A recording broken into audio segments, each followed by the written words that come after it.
Audio Jungle.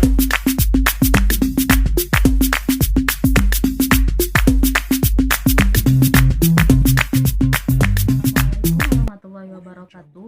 Baiklah, di sini kami dari kelompok 4, yaitu saya sendiri Nur Masyairah dan rekan saya Mia Sonia, ingin mempresentasikan tugas kelompok makalah kami, yaitu dengan judul Kemampuan Pemecahan Masalah Matematis, yang mana dalam memenuhi mata kuliah Kemampuan Berpikir Matematis yang mana diambil oleh dosen pengampu, yaitu Elin Yanti Putri Nasution MPD.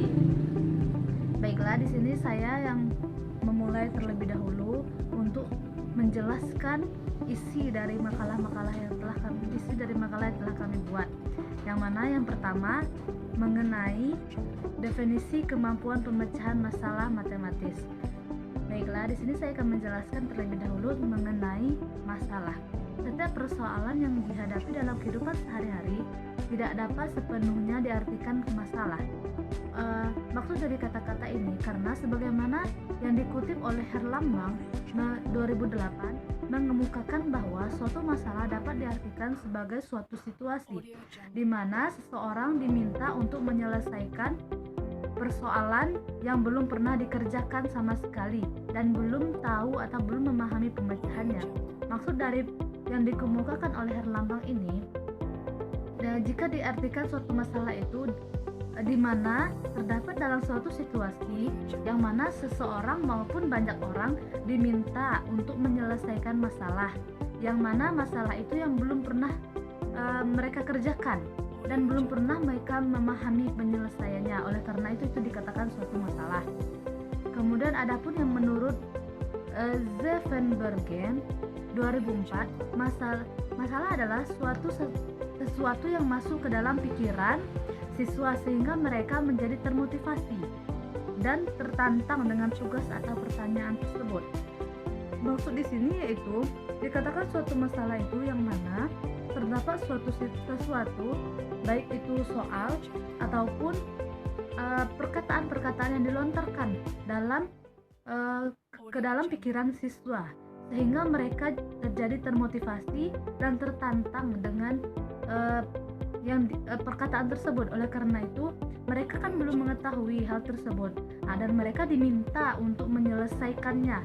Oleh karena itu dikatakan suatu masalah. Kemudian adapun pemecahan masalah menurut Robert L. Solso dalam Ratnasari 2014 yang adalah suatu pemikiran yang terarah secara langsung untuk menemukan solusi atau jalan keluar untuk suatu masalah yang spesifik, yang mana menurut Robert ini pemecahan masalah itu yaitu suatu pemikiran yang terarah secara langsung untuk menemukan solusi. Jadi pemecahan masalah ini yaitu jalan untuk menyelesaikan masalahnya itu supaya masalah itu bisa dikerjakan dengan menemukan solusi yang tepat.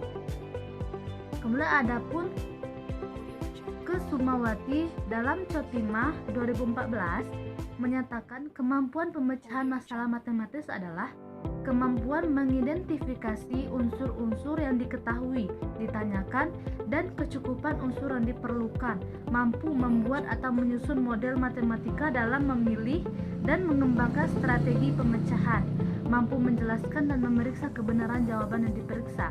Maksudnya di sini yaitu kemampuan pemecahan masalah matematis itu kemampuan untuk mengetahui baik unsur-unsur yang diketahui, ditanyakan, dan kecukupan dalam unsur-unsur yang diperlukan tersebut, mampu menyelesaikan model-model matematika. Maksudnya terdapat kemampuan pemecahan masalah matematis ini mampu menyelesaikan model-model atau soal-soal atau masalah dalam model matematika.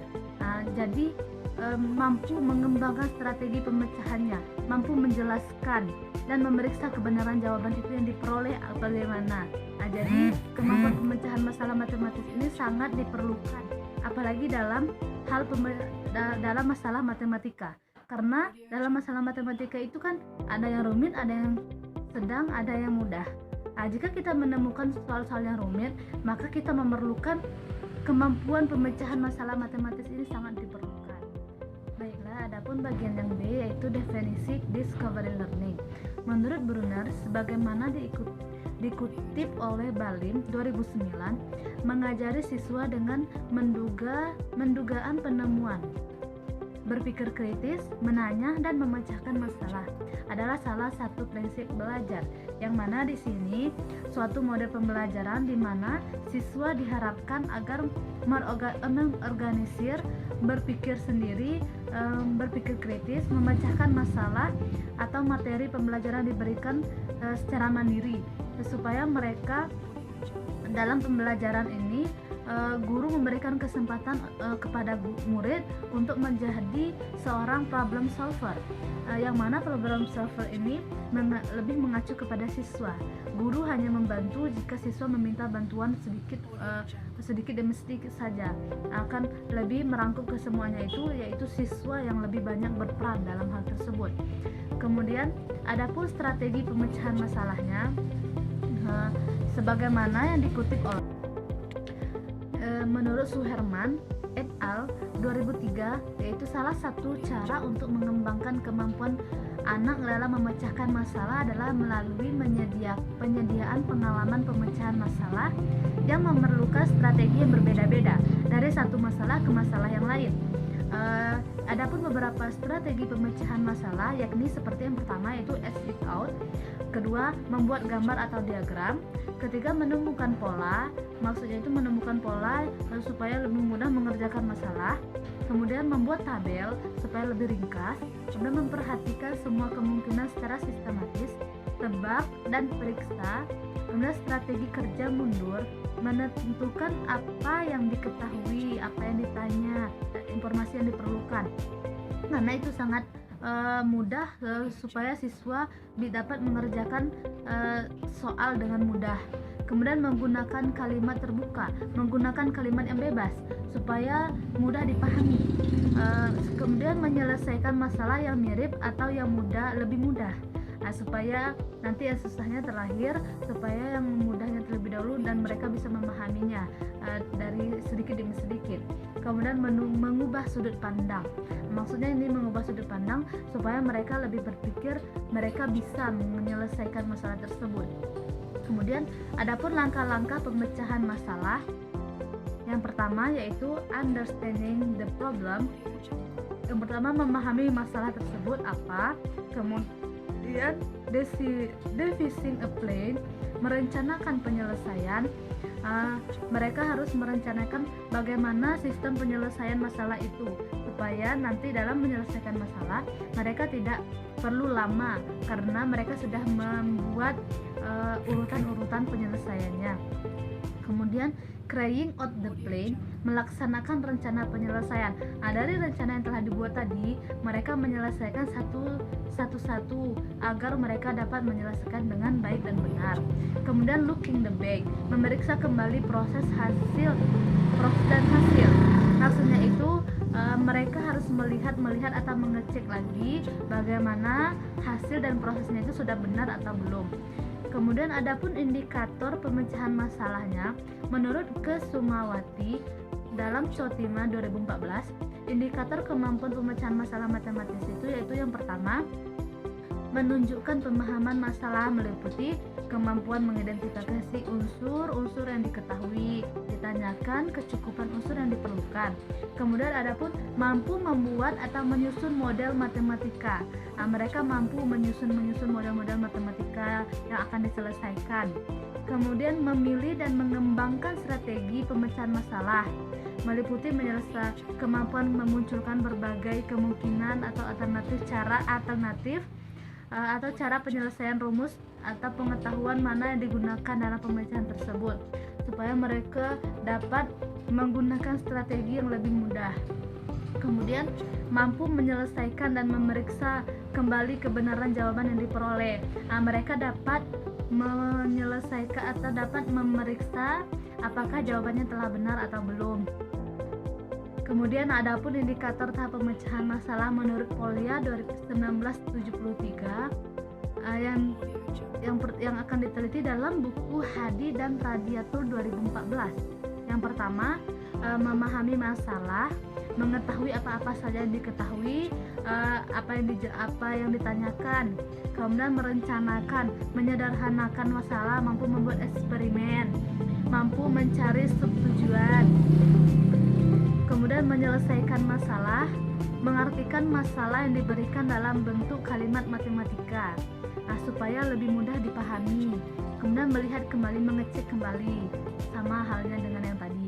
Kemudian adapun kemampuan pemecahan masalah matematis itu terbagi menjadi dua, yaitu kemampuan pemecahan masalah sebagian besar dan gaya belajar siswa yang berbeda menyebabkan kemampuan pemecahan masalah. Kemudian bagian dari kemampuan sebagian besar tadi yaitu adapun analisis kemampuan pemecahan masalah siswa dalam belajar. Adapun 4 poin yaitu memahami masalah, membuat rencana, melaksanakan rencana, melihat kembali. Kemudian adapun dari gaya belajar siswa tadi terdapat analisis tipe gaya belajar siswa, konvergen, divergen, akomodator, asimilator. Kemudian adapun analisis kemampuan dari kedua bagian tadi disatukan kembali yaitu menjadi analisis kemampuan pemecahan masalah pembelajaran siswa, yaitu discovery learning sebagai gaya belajar siswa. Kemudian deskripsi kemampuan pemecahan masalah untuk tiap gaya belajar siswa. Inilah kerangka berpikir.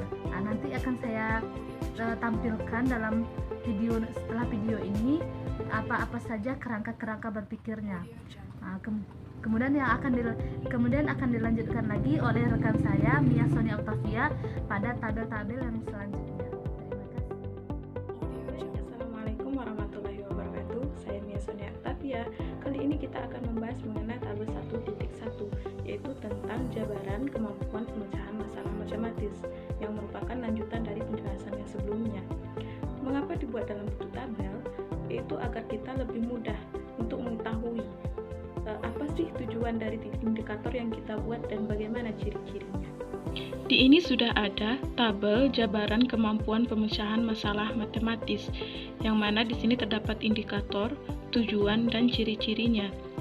Indikator yang pertama yaitu memahami masalah, yang mana tujuan dari pemahaman masalah ini yaitu agar siswa bisa menyelesaikan permasalahan yang diajukan dan bisa menemukan jalan keluarnya. Adapun ciri-cirinya yaitu mencari atau menentukan apa yang diketahui. Biasanya dalam matematika itu terdapat apa yang diketahui dan apa yang ditanya pada permasalahan itu. Kemudian ciri-ciri yang kedua yaitu menyelesaikan masalah sesuai dengan pemahaman sendiri. Bisa kita katakan seperti menyimpulkan. Kemudian indikator yang kedua yaitu merencanakan penyelesaian, yang mana tujuan dari indikator yang kedua ini yaitu mempermudah cara atau penyelesaian dari permasalahan yang bersangkutan. Kemudian mengumpulkan data-data yang terkait dalam suatu permasalahan. Adapun ciri-cirinya yang pertama yaitu mempermudah jalan dalam suatu masalah. Yang kedua, bisa membuat uji coba pada permasalahan tersebut. Kemudian yang ketiga, mencari jalan keluar dalam masalah sebelum dan menyelesaikannya.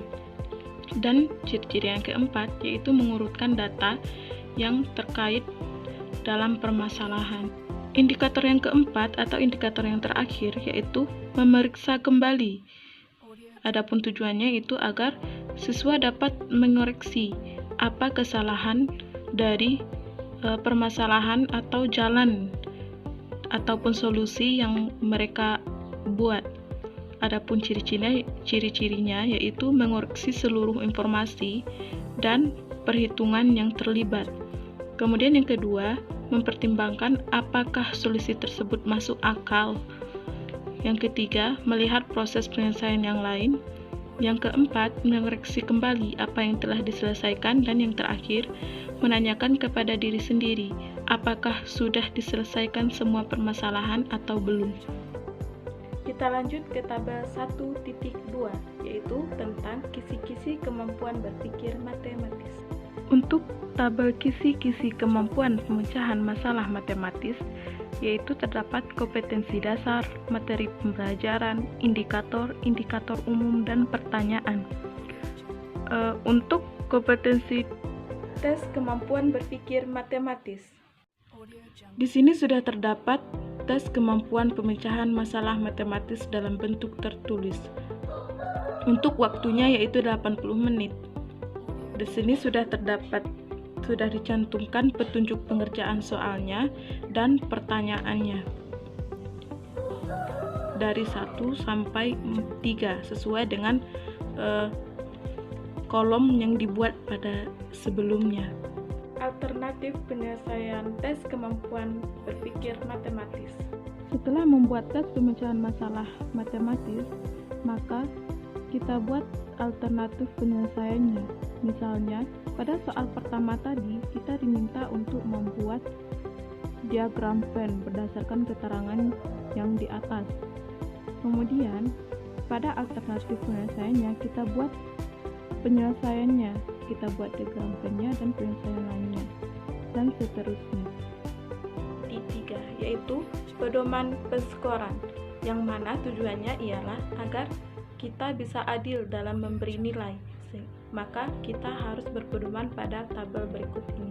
Untuk pedoman penskoran tes kemampuan pemecahan masalah matematis, yang pertama itu ada aspek yang dinilai, kemudian skornya yaitu 0, 1, 2, dan 3, dan ada keterangannya.